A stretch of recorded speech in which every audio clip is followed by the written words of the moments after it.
Infantry heroes have always been a crucial element in battle, but have you ever wondered what infantry heroes have the best skills? In today's video we are ranking every single infantry hero in the game on a scale from the S tier to the F tier. These tier rankings are only and solely based on the skills of heroes, because it would be impossible to rank the strength of heroes with stats. Every single generation is stat-wise higher than the last one, but that doesn't necessarily mean they are worse. Don't get me wrong, on most occasions the higher stat hero will win, but there are definitely some generations where this doesn't apply. So don't take this video too seriously. The tier rank is meant to give you an idea on how strong a certain hero is and help you decide on whether you should spend on this hero or not. When you first download the game, the first infantry heroes you see are Nicola and Ray. Ray can only be bought by bundles and is not obtainable for free to play at all. Ray is early on definitely an upgrade on heroes like Chef and Rusty and Nicola, but he gets outclassed pretty fast. And honestly, I don't think it's worth to spend your money on this hero, because he doesn't have any longevity in State of Survival. On Trap, Nanami is a better alternative, so in general I feel like the D tier is generous. And the same thing applies for original Nicola. Skill-wise he is only a little worse than Ray and way cheaper. Just like Ray, original Nicola is going into the D tier. If you are a completely new player of State of Survival, it would be a wise idea to download the game through the Amazon Appstore. They offer a whole lot of discounts on in-game bundles, and this way you have a clear advantage over your competition. Amazon Appstore is currently available in the following countries. Besides these European countries, Amazon Appstore is also available in the United States of America, Australia and Japan. Make sure to scan the code on your screen or use the link in the description so you can start saving money, and this way you also support my channel a little bit. Thank you Amazon Appstore for sponsoring this video.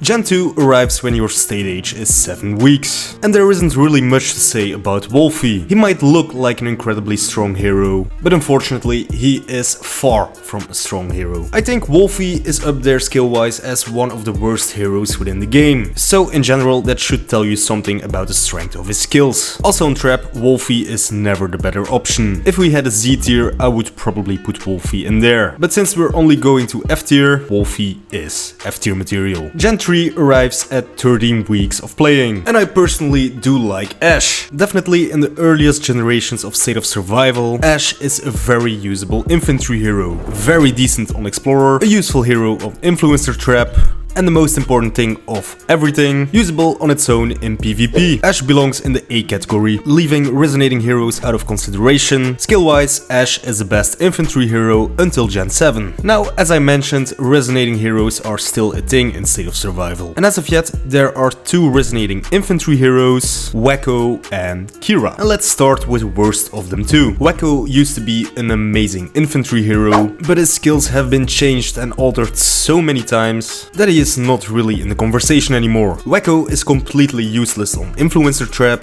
and I simply can't put him higher than the C tier. He is better than heroes such as Wolfie and Nicola, but definitely worse than Ash. Kira, on the contrary, is an amazing hero, and definitely early on. She is by far one of the best infantry heroes before Limitless heroes, and deserves a spot in the S tier for me. One thing to keep into consideration, Kira is only usable on level 4. Gen 4's Brooke really reminds me of Wolfie of Gen 2, but maybe slightly better skill-wise. I think the F tier would be too harsh for Brooke, but I feel like I can't put her any higher than the E tier. Gen 5 arrives in your game after 38 weeks, and Emma and Eli is literally the definition of average. Not bad, not terrible, not great. I find the latter infantry heroes better skill-wise. Also on Trap he isn't a great choice, and therefore Eli goes in the C category. Generation 6 infantry hero Jess arrives when you've been playing the game for almost a year. Skill-wise, I find her a little worse than Eli, and for free to play, I feel like you can survive Generation 6 just with Emma and Eli. Overall, a pretty worthless hero. I feel like the E tier would be too harsh, but let's be honest, we can't go past the D tier. Gen 7's Magnus is a very interesting hero, and I would dare to say one of the most underrated heroes within the game, probably because he comes right before Hank, but more about Hank in a second. He arrives at 62 weeks, and and is a very versatile hero.